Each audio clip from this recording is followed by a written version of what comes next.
Hey guys, it's Matt and Chris here, of course, from RasterMasterGames, and we're here for our final judgment. Our final judgment review of inFAMOUS 2 for the PS3 came out last June here. June 7th. On the day of E3, which killed me because I'm like, do I want to play this game or do I want to watch E3? Like E3, inFAMOUS 2.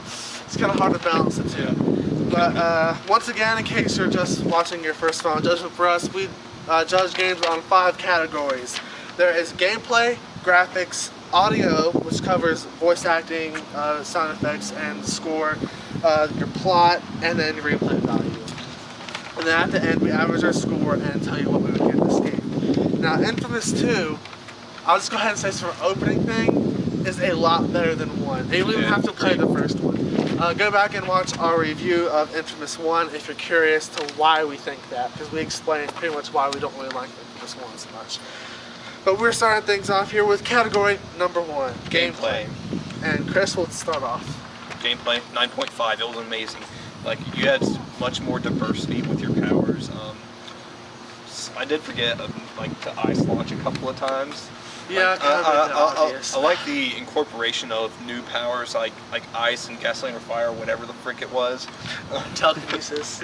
Yeah, and telekinesis and all this stuff. It was fun. It's great to mess around with. It really added to the game and provided a lot. But there are some minor camera issues that happen every now and then. It's nothing major, but it's still there. So it can be tweaked a little bit, but very good, very good. You just took all the words right out of my mouth. I also give it a 9.5. I do think that the powers add a lot to the gameplay, because you look at inFAMOUS 1 and it's like, oh yeah, I'm an electric man, ooh. But you know, you go to inFAMOUS 2 and as you progress through the story, I can summon a giant vortex. I can lift things up and throw them at you. I either fire or ice. I mean, it's just, it makes everything so much better because you do have these new powers, and pretty much all, not exactly all of them, but all of the powers from inFAMOUS 1 already in the game. So you just kind of add on to those, and it makes everything a lot better. Yeah, and you tweak them out and do like weird stuff with them, like the pincer bolt, the lightning hook, and all that stuff. There's like different variations of things as you go, and that makes it pretty interesting. Up next, we have graphics, and Chris, let's go. Graphics got a 7. It's solid. It's nothing that's completely mind-blowing compared to the modern technology we have now and with games we have. It's a big improvement from the first game, but it's still nothing mind-blowing. I gave it 8. If you watch the review of inFAMOUS 1, I really bitch about the how dark it is, because that kind of got on my nerves, especially for recording purposes alone. Who's that talking? Anyway, that's not important.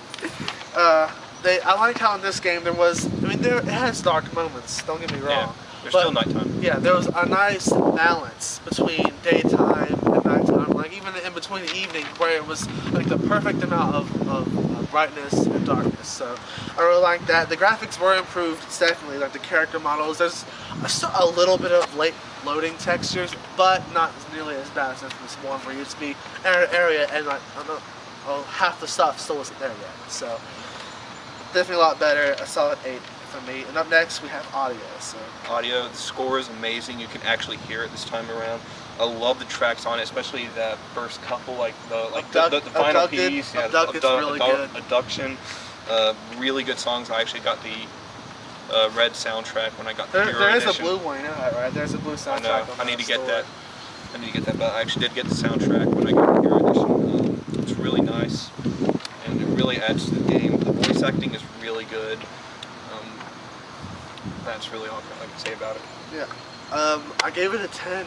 The audio, I love the voices are really good. Cole's voices, all his voice is gone. He still sounds like a bit of a chain smoker, but you can tell he kind of let the cigarettes down for a while. Kind of got off that stuff. The tobacco's gone. Well, for the most part, maybe so every now and then, but you're a superhero. You can do what you want.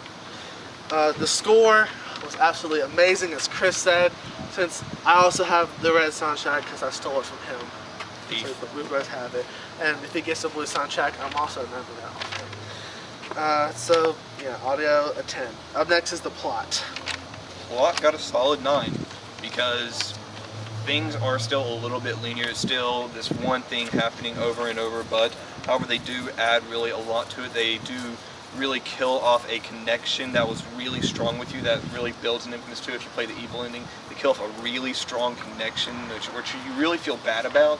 They really really make you bond with the characters a little bit more. They really try to push that gamer, that user character relationship there. I gave it another 10, which is surprising because I hardly ever give out 10s. So that right now, I don't really give out 10s unless I feel that the game deserves it. And the plot for this one is like, you see Infamous 1's plot over here, and it's like it's an ugly fat chick. You look at Infamous 2, it's this beautiful blonde, big boobs, everything. It's just like, sweet ass. Oh yes, I will pick you any day. You, fuck off. Just kick her in the head, Randy Orton style, kill her, whatever. It's just a lot better. Like, you really do get attached to the characters. Like Nyx, you do get attached to her after you do the one mission with her, where you learn her backstory. Quo, you don't feel for her as much as Nyx because she's kind of a bitch, but you do get that I kind of do feel sorry for her because she's a forced conduit. And actually, choices in this game do affect the plot. Yes, there is a major split, Mike, about, didn't I say 25%? Yeah, it was about 20 to 25%. It's a different plot. Completely different. The endings are completely different. The endings in Infamous 1 were the same thing. So you're like, oh, Kessler, I'm you. I'm you. And Trish dies, you go away. Trish dies, yeah. We complain about that. If you want to see us bitch about that in Infamous 1, Final Judgment is for you. So yeah, another 10 from me. Replay value. Replay value. Solid 10 because things are very different playing the hero and playing the bad guy, because I actually finished playing my evil mission maybe like a week ago or so, and it's very nice. The powers are very different. Like when you're the good guy, you have like a turret for a hand, and when you're the bad guy, you have this like stream that goes like this, and it's called the Scythe Bolt. It's really interesting. You get different powers and all that stuff. It really gives you a strive to play it again, and the UGC adds somewhat to it. It's an interesting thing. I haven't really toyed around much with it or really played it. We might actually get to that someday. We'll just have like a day where let's go play a bunch of UGC. Yeah, I haven't really tried it that much. Just really say anything about it. I made one level just because I got really bored. They get fucking ridiculous. Like a bunch of fucking ravages and devourers come. It's like, oh yeah, to get to this trash can over here, to get to fight like 10,000 fucking dudes to do it. I give it an 8 for replay value because, Chris did say, yeah, the stories are different, which adds a lot to replay because, oh yeah, I want to go see what happens if I do this mission instead of this one. But at the same time, you still end up doing a lot of the same stuff, so that kind of brings it down a bit. I mean, 8's still pretty high for me, considering if you watch the Infamous 1 Final Judgment, they're kind of polar opposites. The entire time. I gave 1/8 the entire time out of all 5 categories, so that just tells you how much better Infamous 2 is. And so, closing thoughts? Amazing freaking game. Buy it. This is not a rental. Infamous 1 is a rental. I would not say that. I would say it's good to have. I don't know. I mean, most people got it for free. I got it for free. Well, they're still technically getting it, so, and that's not really counted as a rental. Still, they're not really buying it. So what do you count it as? If you're not a big gamer, you're not really into games, it's a rental at most. Yeah, but if you are, then is a I'll purchase. recommend buying it.